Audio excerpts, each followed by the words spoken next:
The Immaterial Games podcast with these guys. Anyway, yeah, I'm not weirdo. Right. So Well, that's this is too late for that because everyone thinks differently. well, yeah. So yeah, from the bald spot onwards. Anyway, this is the Immaterial Gamers podcast. My name is Ryan.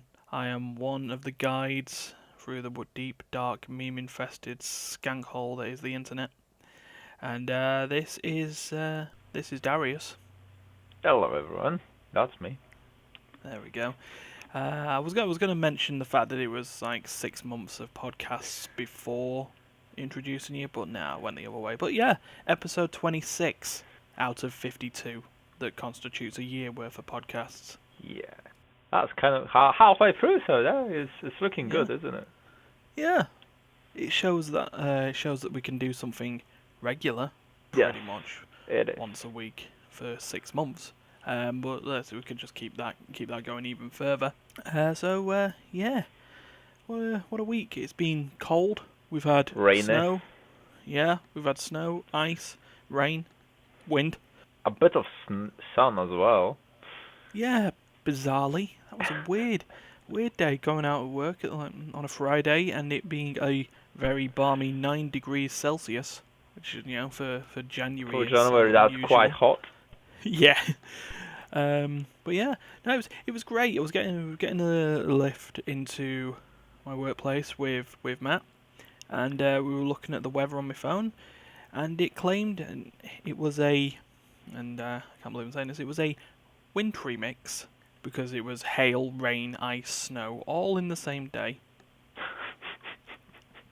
But yeah, please buy new wintry mix. It contains mint imperials, bonbons, and Tic Tacs. Please buy now. Original concept, don't steal. So yeah, what's the better way of moving on other than 2 minutes of stalling? Then moving on to the section that we like to call what's been played. News time. Dum dum. Dum da dum. So we go for. I think we seriously need to look into some tracks to the podcast. Yeah, well, until then, you get my weird pause-stretched, echoey voice that's slightly pitched up a little bit to go through the section. So, yeah, that'll have already been done beforehand. So, Darius, you've got the floor, sir. What have you been playing? I've got the floor. Right.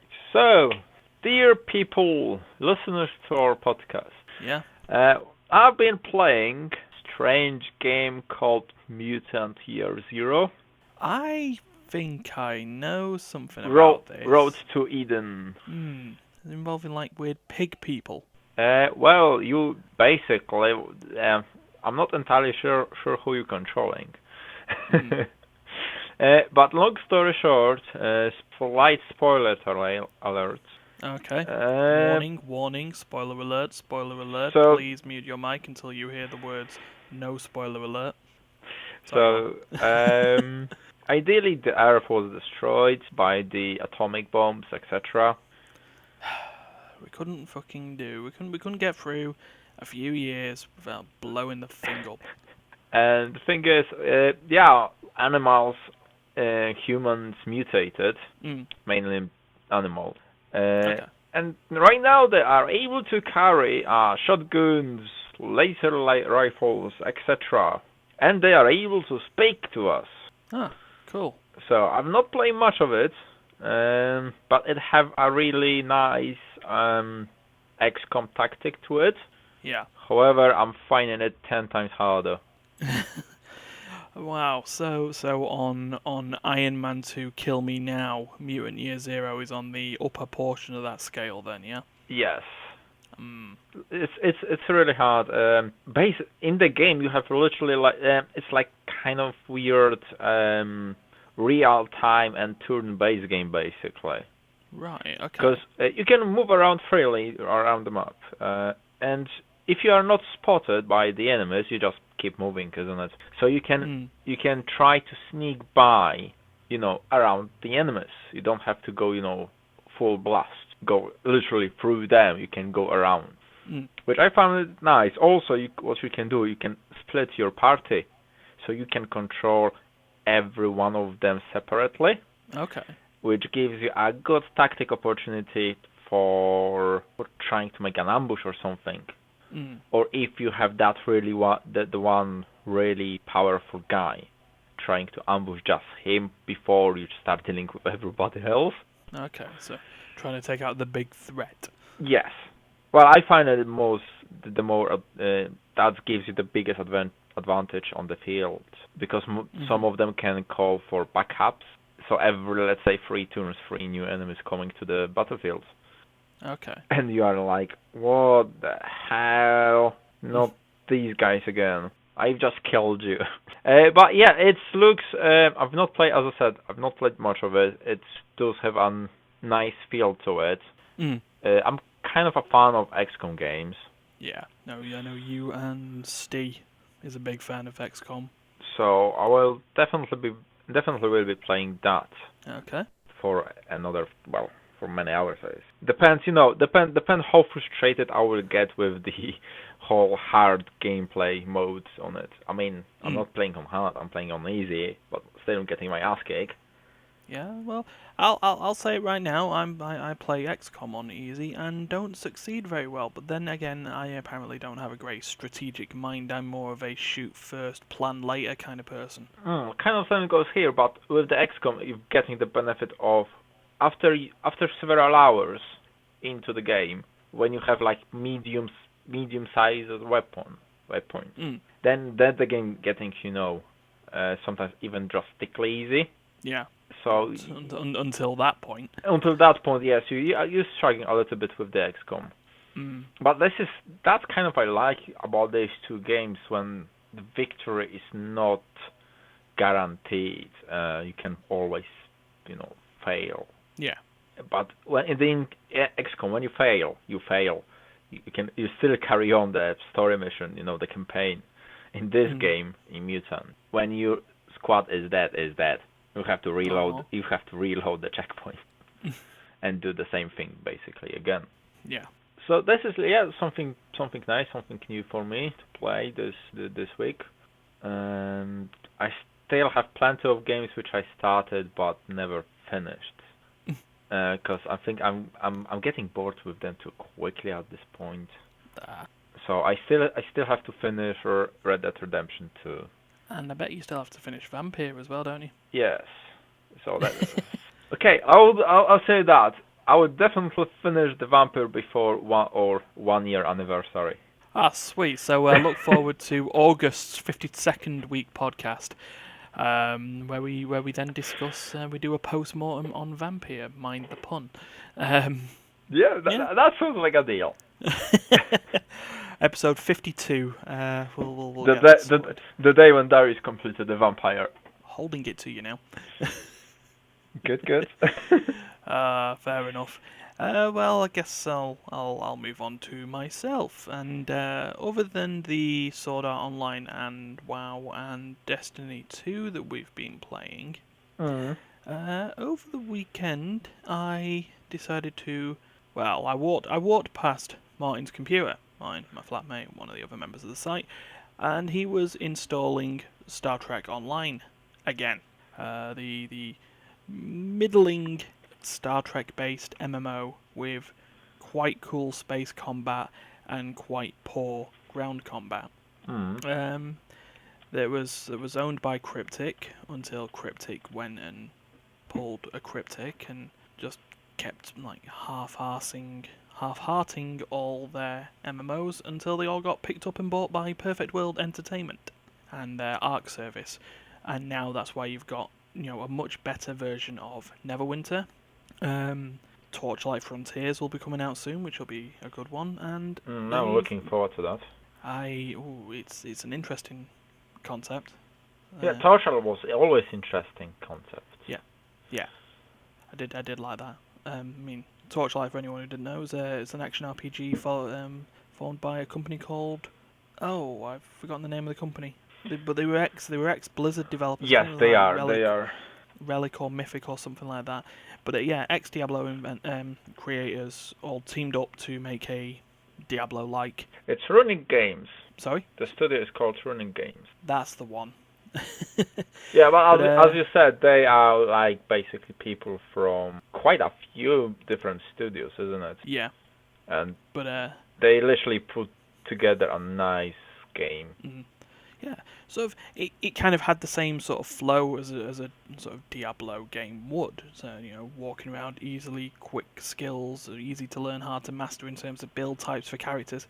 But they had a couple of like different bits in it. So not only did you level up your character, but you also gained reputation across the world, which would also help increase stat points that you could customize. It was a little bit deeper in the terms of the customization. But the main feature that it did have is that your character would always, every time you create a character, you would have a pet that you could create as well. Yes. And that pet could help you in combat if you, especially in Torchlight 2, I believe, you could feed it fish, and it would change into different creatures and help you out in combat. But the other thing it also did, to help keep you inside the dungeons that were in Torchlight, so for the first game it was just Ember, the village of Ember or something like that. It was just a just a dungeon that kept going. Oh yeah, the town was Torchlight. I just figured it out. Yeah, there was a dungeon in Torchlight, and then in Torchlight 2 it was just a wide open world. But the way that you could keep you fighting in the world is that you could transfer your items that you collected on the field to your pet, and you could tell the pet to go to town. It would disappear for a couple of minutes at a time, depending on how far down the dungeon you were. You could carry on fighting, and then it would come back and give you money. And it was just great. So you could sell everything you didn't want to your pet and come back. It helped in terms of the gameplay loop and trying to keep you fighting. Yeah. And then you could just keep going until you headed back to town with the money that the pet made, so you could upgrade. As you did. So they've got a game called Frontiers coming out, which is going to be what's going to be Torchlight in an MMO setting. So looking forward to that. But the other thing that they've done is they've kept Star Trek Online going. And what better way to try and get people back into Star Trek Online than with cross-promotion? The CBS and Netflix series Star Trek Discovery. Yeah. So they've got a new expansion out on there called Star Trek Online Mirror of Discovery. So it added a couple of things. So it added the Age of Discovery, so you could normally play as like Federation characters or Klingons, just as you normally would in Star Trek. Yeah, nice bunch of people or Klingons. The idea at the time that the Federation was a more PvE cooperative experience, and the Klingons were more a PvP focused. They then added new Romulans, which is kind of a tie into the Star Trek reboot films. And since they've added the Dominion, which is a high level take on the world, take on the galaxy sort of approach, and now the Age of Discovery, based on the hit TV show Star Trek Discovery. So say that's something that's for me maybe a reason to play Star Trek Online, because I never was, and still I'm not a big fan of Star Trek, on the early days. However, I do watch the new movies. Yeah. And I did watch the TV series, the Discovery. Yeah. And I quite like it. Yeah. And I mean, the question that could be asked for those who do keep an eye on Star Trek is, Ryan, hold on, you can play as characters from the Age of Discovery, from this Discovery TV series? How? Because Star Trek Online set about 300 fucking years after Discovery. Well, simply enough, time portal. Yay! Effectively, that's what's happened. So you do an opening set of missions to get you used to how the space and ground combat works in the game, and then an event happens where you literally get blasted into the future, red versus blue style. A bomb happened, and anyone who was caught in the front of the blast went into the future. No, I'm not joking. So you work for your character at that point works for the Temporal Agency, and there's going to be some Star Trek Discovery specific missions in the future. But at that point, you then play the normal sort of campaign. And you had something to say for a second there? No, that sounds a little bit like I think like a bad approach, to be honest. If they're just throwing a single like a side mission to it, I would prefer a full set of campaign in that Yeah, no, I know I know where you're coming from on that. Like I say, there's nothing that stops that from happening because what came out with Age of Discovery was a discovery campaign, or at least the first two missions of a discovery campaign, as well as the main Star Trek Online. So you're fighting, you've watched Discovery. One of the big components of it was the fact that the mirror universe is a lot more prominent in Discovery than it really has been in Star Trek. Yeah. So, like the very first mission is you're facing a mirror universe version of Tilly from Discovery. Oh. Or as they call her in the mirror universe version, Killy. So yeah, you're taking on her and her ISS Discovery as opposed to the USS Discovery that you don't actually ever see in the show. They managed to get Tilly as a voice actress, and that's it. Oh, that's bad. I mean, not bad. I mean, like, kind of disappointed. I know it will cost them a lot of money, probably, but Yeah, but all things in good time. Star Trek Online initially had Leonard Nimoy, so they can do it. But yeah, anyway, space combat is still the same as it was over Star Trek Online. Very nice, sort of. You're not. This is not Freelancer. It's not the X Games. It's not. It's not Ace Combat or anything like that. The ships that you're wielding in Star Trek act like their counterparts. They're not nimble fighters. They're giant vessels. They're ships in space. They're spaceships. There's a reason why, like in space, the same ranking is the same as a navy. Long, cumbersome things, broadside and attacks and stuff like that. But the space combat works. It's good. It's like a pirate ship game, but in space. It's great. I enjoy that. Ground combat is still god awful. Sorry, there's not anything great really about tapping 1, 1, 1. Oh, 2's off cooldown. 2, 1, 1. And then this is coming from a person who plays World of Warcraft who can basically do his rotation of attacks with his warrior in about 5 key presses. But you can at least walk around and do stuff like that. Yeah, I don't like the ground combat in the game. It's never been really its strong point. But if I would recommend the game on its space combat. And you can kind of avoid ground other than story missions quite often enough. But yeah, I might see how the Age of Discovery goes for another week, see how it works. How badly is PvP? Again, it depends if you're playing ground or space. PvP is actually quite cool. Because I would hate just, start the game, just lay off one of the planets and be blast to pieces every now and then. Yeah. Well, like I said, the way that the Klingons and Federation interact is that the PvP is kind of kept separate from the PvE. So you wouldn't have to worry about going in trying to do Federation quests and just getting caught by Klingon players over and over. They're separate. There's PvP games, there's PvE queues, and the PvP queues and the game portion for the Klingon side. Right, so there is no so another player from Federation will be not able to shoot me down? No.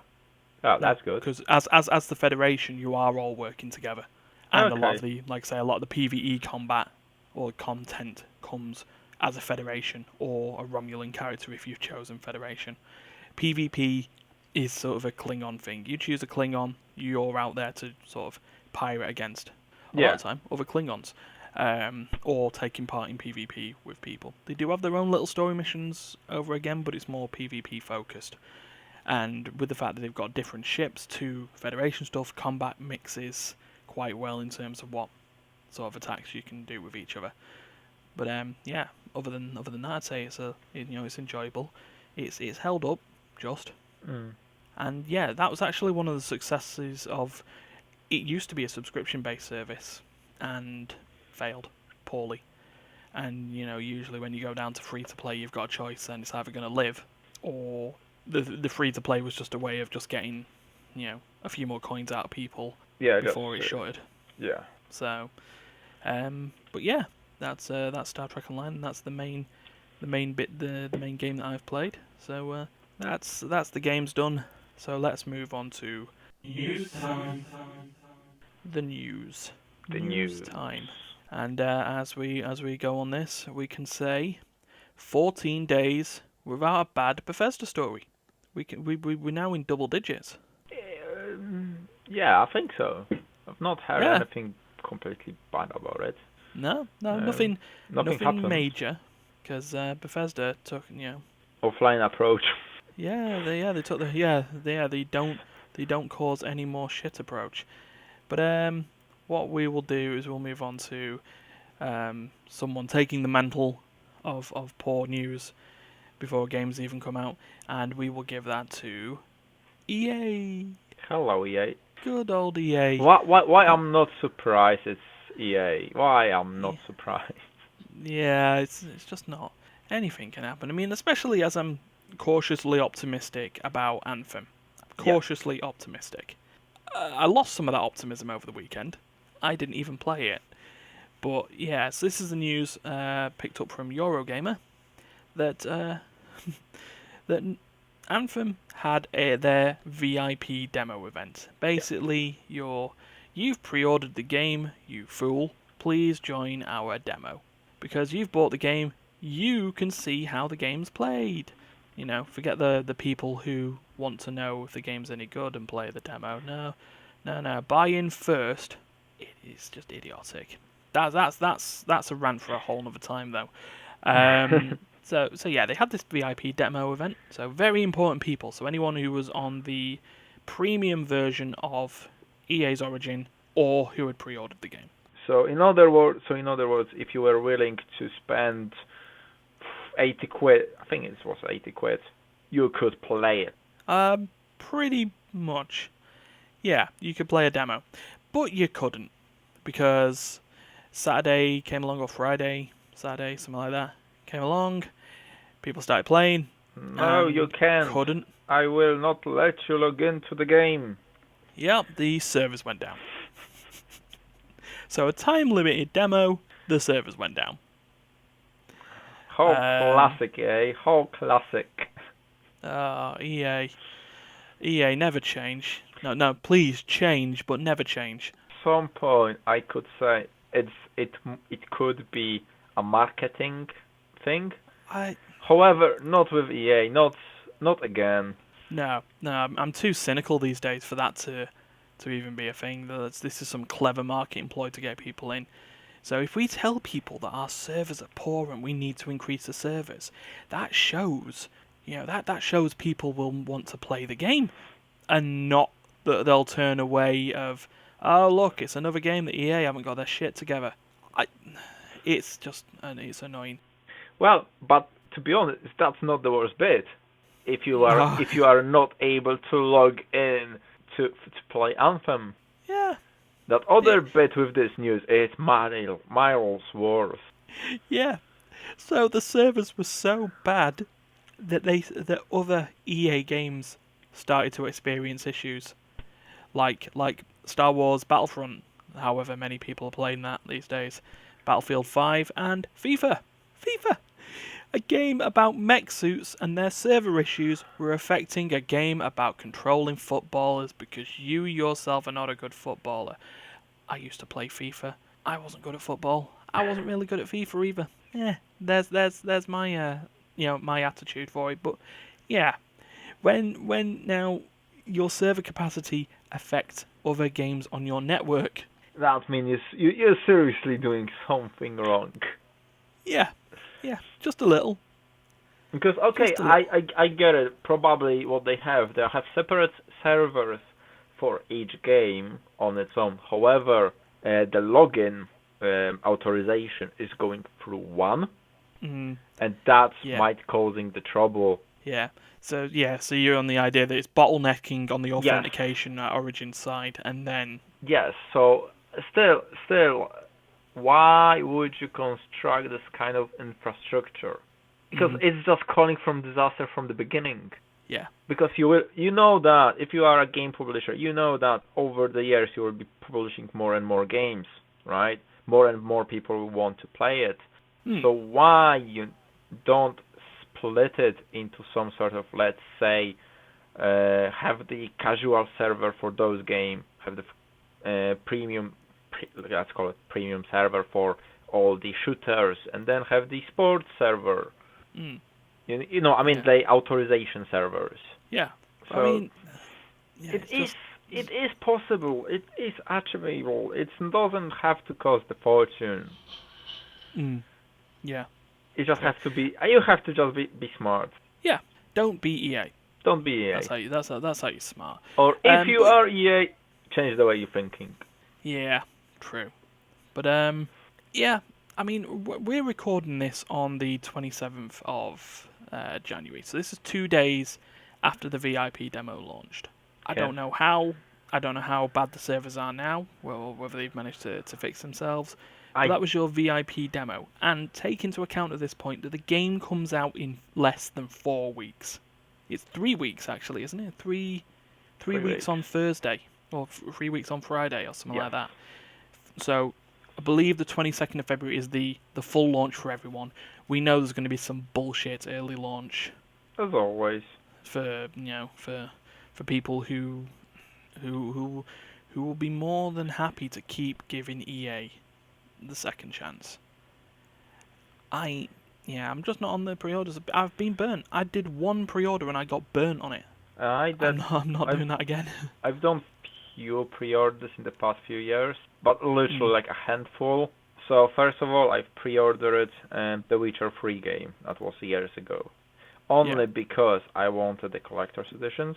Mm-hmm. And I knew the game would be at least okay to play. So I've done that. Also, I've pre-ordered the first Destiny. Yeah. But, yeah, it's just... And to be honest, I'm not entirely sure what else I've pre-ordered. Because the early access, there are not pre-orders. No, early access is a different sort of thing, but again, that has its own... I mean, we've discussed that in podcasts previous. Early access do have their own pitfalls that you got to watch out for. Same with Kickstarters, and and stuff like that. Well, on that kind of note, I have a question for you. Okay. Wow. Hold on, am I getting hit with a spot call question? Wow. Because we are on that EA Origin Access Premium stuff right now. So what we are looking at is like it's not subscription-based game, but it's subscription-based service to provide you the games. Mm-hmm. Yeah. Do you think that will be the future for years to come? It's possible. I mean, especially as we're heading towards the next console generation. This sort of idea of well, at this point, it's consoles as a service, as opposed to, I mean, it's even worse than, I guess at that point, you'd be thinking it's even worse than games as a service. A bit like what Ubisoft does. It's like, we're basically buying, where we would normally have bought a game, which was just a self-contained entertainment experience. Mm-hmm. Oh, look at me using the large words. The disc just accesses you to this subscription-based service, and we'll give this a very quick one. It wasn't actually part of the news. I would be a bit concerned. This goes to my answer. I would be a bit concerned about subscription-based services. So us not actually owning any games, and we are just paying monthly for access to them games. I say this because of the very brief news that the Wii Shop is closing down. And basically any games that you would have tried to access from said shop would not be purchasable anymore. Yes. I know that's slightly different to Origin access, but the risks are still the same. If a company decides at that point they just want to shut down, you've got nothing. Yeah, besides if you take into account how badly they're doing recently. Yeah. Well, not entirely, not financially. I mean, PR mainly. Mm. But at some point they might run out of the trust from people, and if that happens, the money will stop. And if they'll just take their ball and go out. If that stops, the end customer will not be able to play his games. Yeah. Which in the span of, let's say, 5 years, he spent like £500 for the subscription-based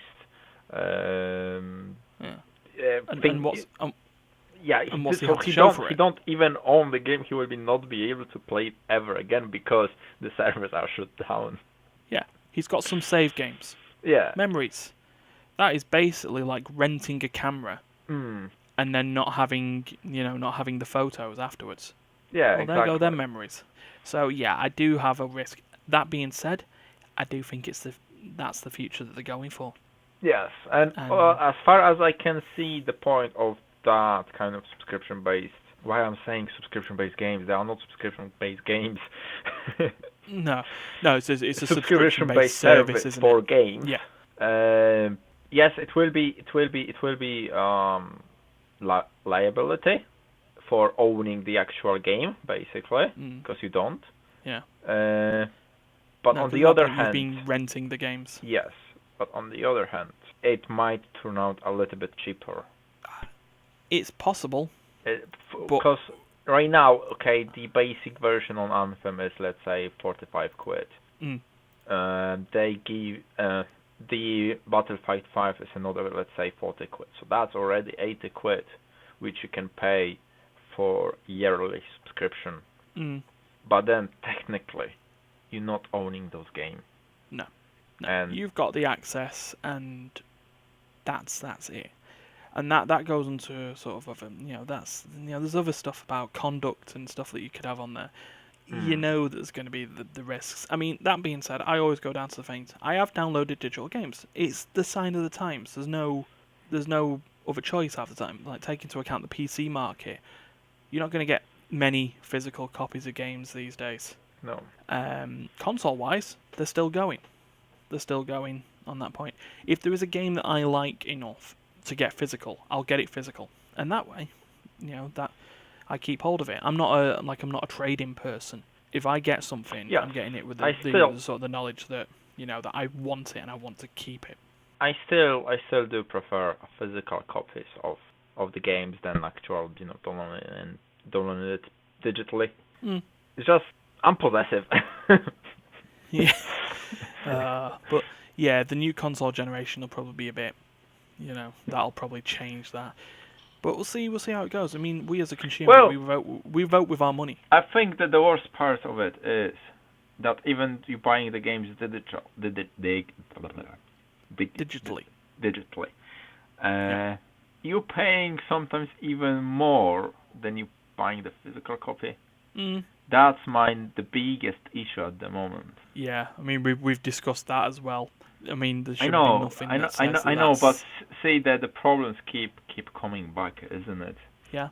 So because you're not producing the disc, you're not producing the box for it. That should already save you a few quid. But at that point, they're saying server architecture is more expensive than a production line. And yes. That I'm not in any way condoning what they're saying. That's me personally. I don't see how that could possibly work. But back to the news. Yeah. Anyway, yeah. While we're talking about console generations, this one came from Stefan from the Suns Dream Team FC. It's a fantasy football competition and football related website. However, for some reason they do gaming news. I have, before checking this news out though, I have checked other sites and it's verified. The company Slightly Mad Studios, they make the Project Cars series of games. Hyper simulation race games. I mean hyper simulation race games. I cannot play those games. They are really hard. I don't know about the inner workings of a car. If I did, I would have a car. But yeah, I don't know your brake bias from your news bias. But yeah, well, so they make them. Technically, for those games, you will need steering wheel. Otherwise, they are awful to play. That is it's a point. I had the chance to play the Project Cars games on actually free controlling devices. So I had the possibility to play on the mouse and keyboards, on the controller, and on a steering wheel. On the wheel. Yeah. And and I guess at that point, the wheel would make the most sense because that's how it's sort of designed. If you're looking at a simulation, you want to simulate that way. But yeah, by the by, they are good games. They are just very, hard to Hard. learn to master. Well, hard Yeah. to learn Well, and hard to master. yeah, basically. But yeah, I saw this earlier on the week before Dream Team FC did this. Slightly mad by their studio name, slightly mad by nature, because they are thinking of bringing out their own console. Sounds interesting. Yeah, it's called the Madbox. Well, according to Dream Team, it's what they're codenaming it, the Madbox. And you know, with their current teasers of it, it would look very interesting. It does. But it's gonna look expensive. So it's a weird rhombus-shaped thing, not unlike looking like a PS4, except it's got curvy edges that make it look like it's a car. And it's apparently going to have a touchscreen front and 2 pads that also have touchscreen dynamic interfaces in concept. So, like, the idea is one of the pictures shows the fact that it could look like the steering wheel, sort of a dash interface on a racing car. You can see the gears, you can see a boost button, and it'll light up the button that you're looking to press. It looks very, very fancy, but would look to also be very, very, very expensive. I mean, we look at, take a classic PS4 or Xbox One controller at about £50, yeah? Yeah. Standard, and then customize it and it's even more, and that's not even taking into account the Xbox One's Elite controller, which heads more to the region of £80-90 Yes. for a pad. I'm holding a pad as I'm saying this, just as an example. No one can see this. Why am I doing that?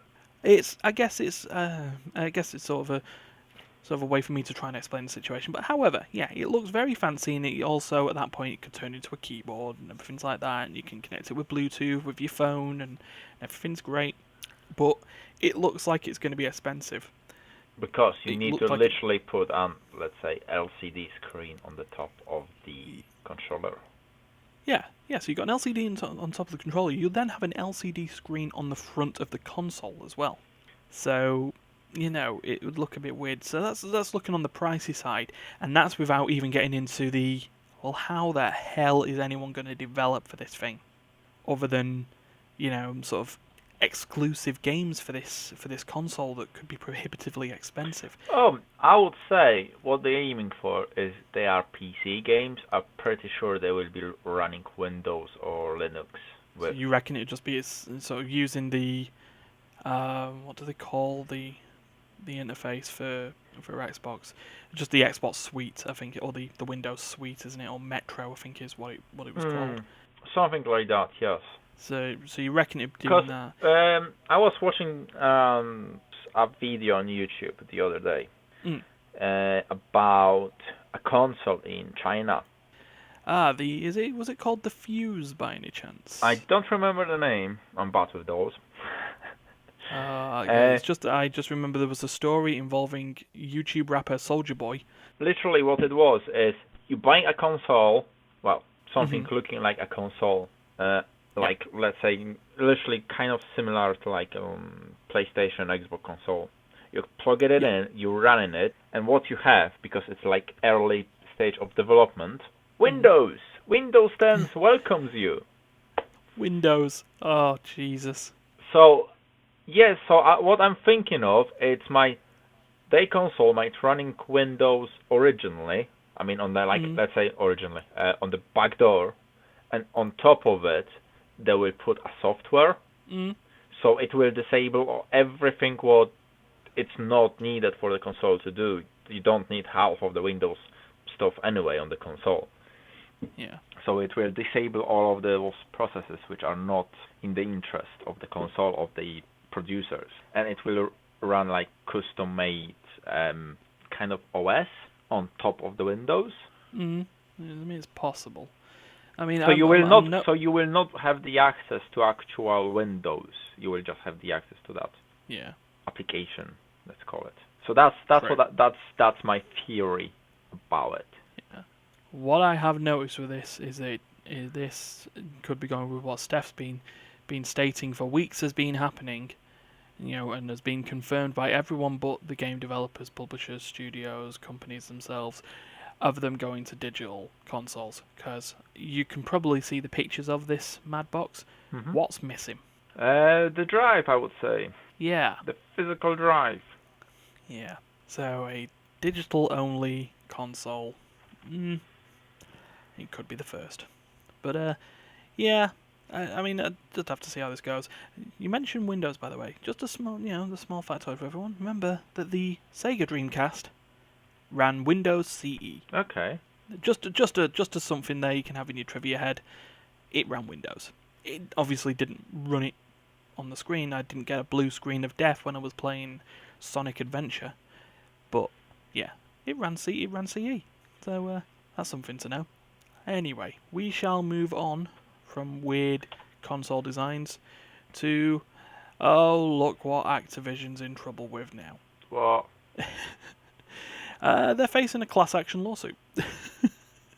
Oh, that one. Yes, from the Six Axis, but I have also heard this from various news sites as well. There was...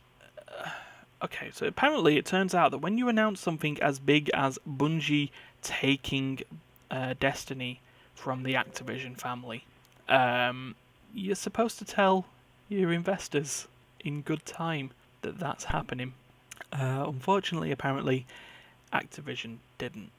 They announced it, and when the shareholders knew? When we did. So yeah, 2 class action lawsuits according to this article by Mr. Toughcub, or Mrs. Toughcub, from Six Axis. So 2 class action lawsuits, and coupled with the fact that they are under investigation for fraud as well. That's not in this article. But my God, Activision, I think you've ended up with the short straw. Probably. Yeah, I mean, I'm not entirely sure. I'm not entirely familiar with the legal stuff, whether they have to or they don't have to announce this kind of thing to the board beforehand or not. But I would assume so. Yes, you do. Yeah.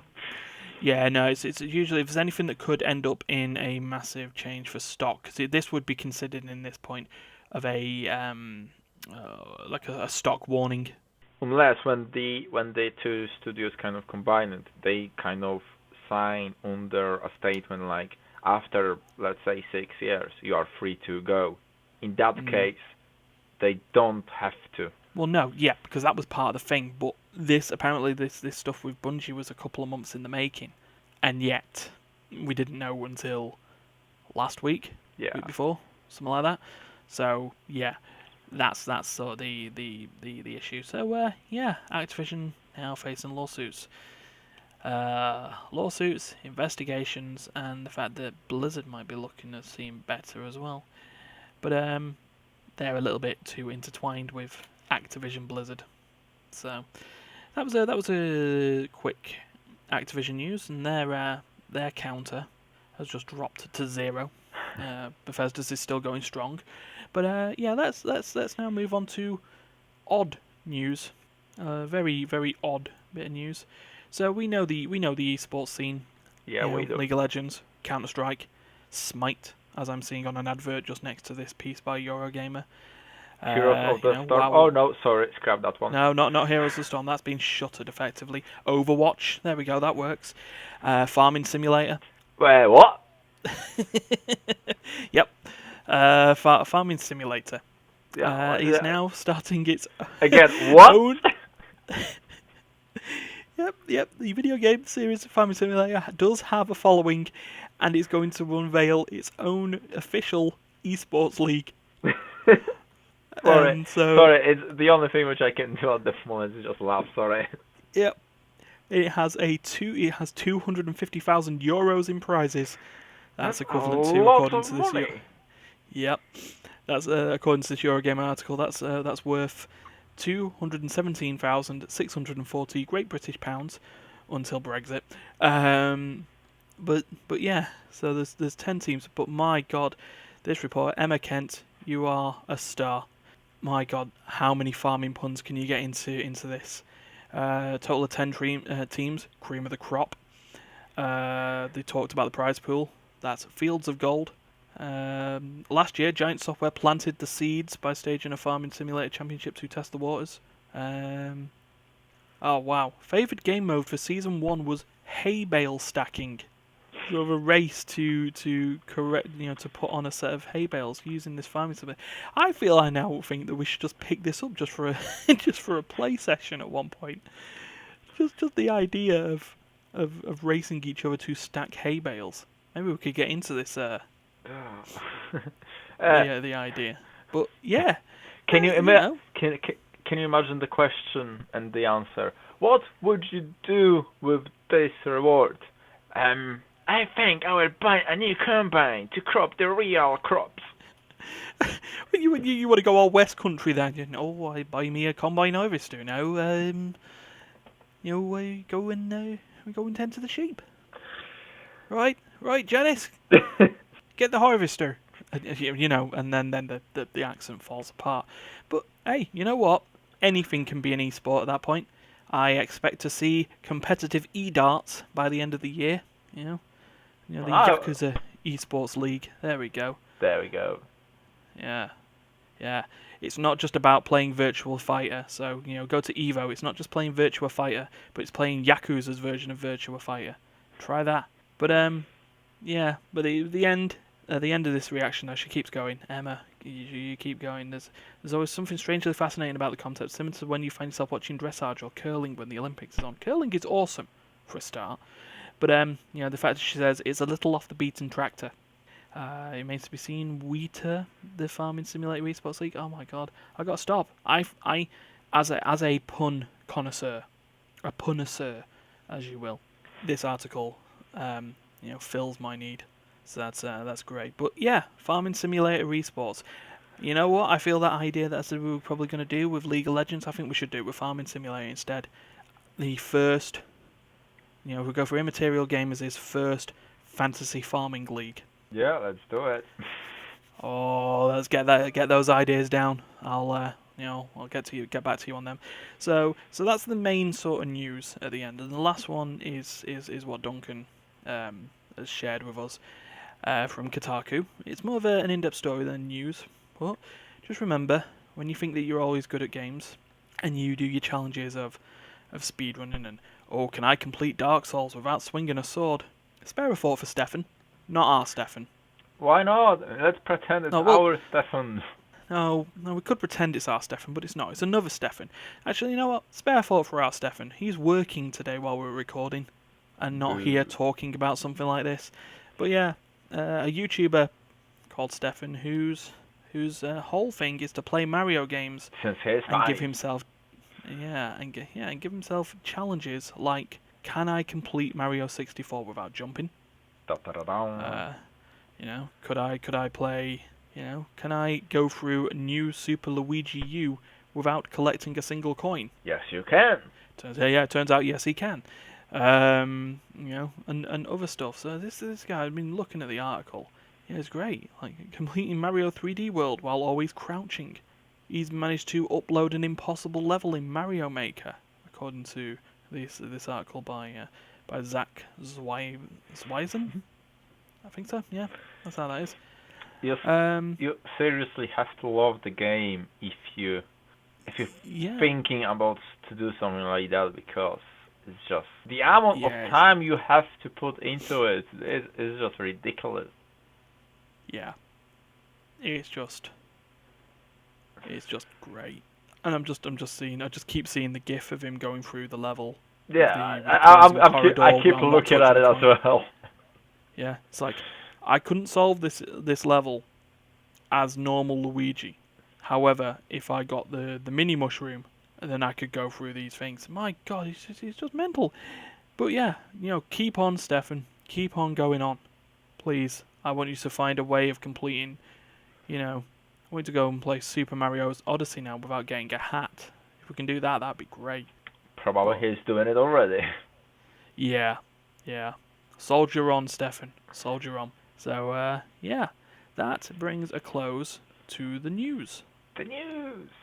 And up to the wrapping up of this podcast, which is coming in a nice 55-ish minutes by the time I edit it, so that'll be all good.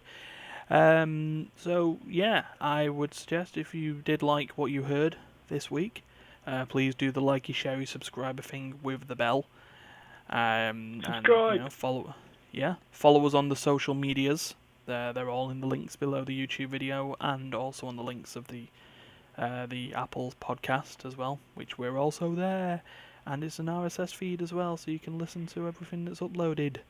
And then keep an eye out for the other Immaterial Gamers videos as well. We do have the series. We have myself in role-playing Notimagain, playing RPGs. Currently still playing through Resonance of Fate. I will eventually get there. I'm a third of the way through. 15 episodes come Monday, and I'll be a third of the way through the damn game. So that's one.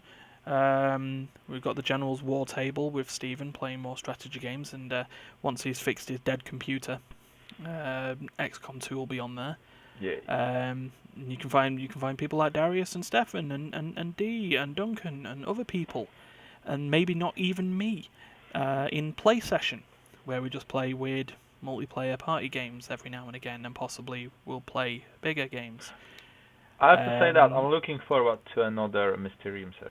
Oh yeah, we'll have to get another Mysterium session going. Yeah, we've currently played a set of Mysterium games and a set of Move or Die games.